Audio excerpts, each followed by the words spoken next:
Beshem Hashem Naaseh Venatzliach. Aujourd'hui, nous poursuivons l'histoire du roi David et de sa fuite. Un jour, les serviteurs de Shaoul lui dévoilèrent où se cachait David. Ils l'avaient aperçu dans le désert de Maon. À peine l'eurent-ils dit que Shaoul rassembla une troupe de vaillants soldats et partit à sa recherche. Ils trouvèrent David et ses hommes campés au sommet d'une montagne. Ils s'empressèrent d'encercler l'endroit, sûrs que David ne pourrait plus cette fois leur échapper. Ils attendirent là, en bas. Tôt ou tard, ils devraient se rendre. David vit les soldats de Shaoul au pied de la montagne, il leva les yeux au ciel et demanda à Hachem, « Pourquoi Shmuel m'a-t-il loin, roi d'Israël? Comment donc sa promesse se réalisera-t-elle? Si Shaoul réussit à me saisir et à me tuer ?» Hachem lui répondit, « Penses-tu que Shmuel a menti? S'il t'a prédit que tu seras roi, il l'a fait en mon nom et sous mes ordres. Tout ce qu'il t'a dit se réalisera. » Aussitôt Hachem envoya un ange chez Shaoul qui lui annonça une guerre imminente. Retournez immédiatement au palais et rassemblez l'armée car les Pélishtim sont venus nous attaquer. Effrayé, le roi donna ordre à ses soldats de revenir avec lui. Mais les hommes de Shaoul n'étaient pas tous d'accord de renoncer à une proie si facile. Beaucoup voulaient rester sur place jusqu'à ce que David se rende. Ils étaient encore en train de discuter. Que faire? Abandonner David et répondre à l'attaque des Pélishtim, ou plutôt saisir enfin David et attendre pour commencer la bataille, lorsqu'un énorme rocher à côté d'eux se fendit en deux. Soudain, Shaoul et ses soldats se retrouvèrent d'un côté du rocher et David et ses hommes de l'autre, ce qui permit à ceux-ci de s'enfuir. Shaoul renonça alors à se lancer à leur poursuite et partit répondre à l'attaque des Pélishtim. C'est ainsi qu'Hachem sauva David de la mort et empêcha Shaoul de verser du sang. En voyant David lui échapper si miraculeusement, le roi ne put s'empêcher de dire « C'est probablement la volonté d'Hachem qu'il reste en vie ». Depuis ce jour, chaque fois que David passait à côté de ce rocher, il descendait de son cheval, il se prosternait devant Hachem et le remerciait du grand miracle qu'il lui avait fait à cet endroit.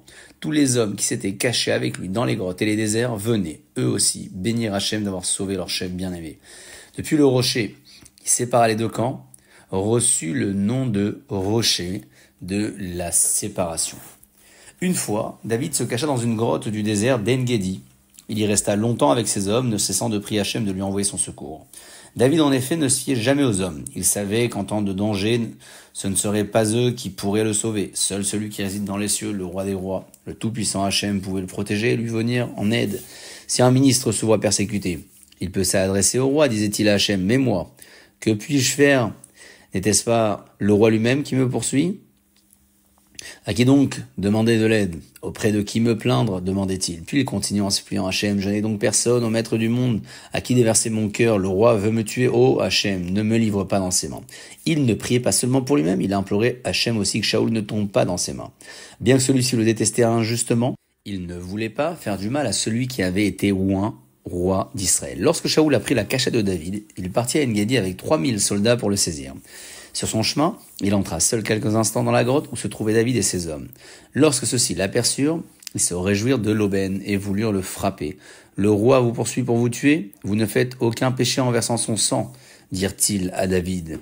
Car les sages disent « Il faut faire disparaître la personne qui vient vous tuer avant qu'elle ne commette son crime. » Mais David retint ses hommes et ne les laissa pas toucher au roi. Lui seul s'approcha de Shaoul à pas furtifs et coupa un morceau de son manteau. Pourtant, même ce geste inoffensif déplut à Hachem et lui dit « Puisque David a dédaigné les vêtements royaux, le jour viendra où il ne parviendra pas à se réchauffer avec tous les habits dont on le recouvrira. » Voilà pourquoi.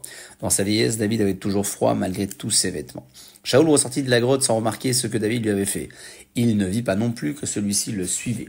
Lorsqu'il eut rejoint ses gardes, il entendit soudain « Votre Majesté le roi », elle se retourna, c'est alors seulement qu'il aperçut David. Celui-ci se prosterna devant lui et dit d'une voix touchante « Pourquoi écoutez-vous ceux qui prétendent que je veux vous faire du mal? Voici qu'aujourd'hui vous étiez dans mes mains, dans la grotte où vous êtes entré seul. Je pouvais facilement vous tuer, mais je ne l'ai pas fait. Vous ne m'aviez pas remarqué et n'auriez pas eu le temps d'appeler à l'aide. Et si j'avais voulu vous faire disparaître, je l'aurais fait. J'étais si proche de vous sans que vous ne le sachiez. Voilà, même un morceau de votre manteau que j'ai pu couper se trouve entre mes mains. » À ces mots, le roi blêmit. Il se souvint de ce que lui avait une fois dit le prophète Shmuel lorsqu'il lui avait demandé qui régnerait après lui. Il lui avait répondu « Celui qui coupera un morceau de ton manteau sera le futur roi. » À présent, Shaoul n'avait plus de doute. David était l'élu d'Hachem, je sais que tu me succéderas et qu'Hachem t'a choisi pour régner sur Israël, je t'en prie. Jure-moi que tu ne m'extermineras pas, ni moi ni ma descendance, le jour où tu monteras sur le trône. Je reconnais que tu es bien supérieur à moi et tu as agi aujourd'hui très généreusement au lieu de me payer pour toutes mes méchancetés, se confessa le roi à haute voix devant tous. Puis il éclata en sanglots. L'attitude du roi déplut à son général à venir. Il s'empressa de changer la bonne impression que Shaoul avait eue de David en prétendant: le morceau de manteau que David t'a en main ne prouve pas que votre majesté était proche de lui. En marchant dans le désert, votre manteau a dû s'accrocher à un de ces nombreux arbustes ronceux et se déchirer. David a probablement trouvé un morceau d'étoffe et a pensé l'utiliser pour prouver sa fidélité. Les gardes du roi félicitèrent Avner pour sa remarque et affirmèrent aussi: David ne s'est pas approché du roi. Nous sommes ses gardes et nous l'aurions vu. Nous ne l'aurions pas laissé s'approcher de notre roi.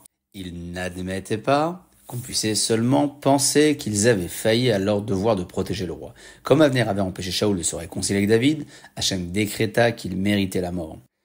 Il avait toujours été un homme vertueux. Il était versé dans la Torah, mais sa conduite avait déjà déplu à Hachem à une autre occasion, lorsque Doeg vint dire du Lachon Hara sur les Kohanim de Nov. Il avait refusé d'exécuter l'ordre du roi de tuer les Kohanim, mais il n'avait pas essayé de retenir Doeg. Depuis, Hachem était mécontent de lui, et à présent qu'il l'avait lui-même parlé contre David, Hachem décida de le punir à mort. Baruch Adonai Leolam, Amen ve Amen.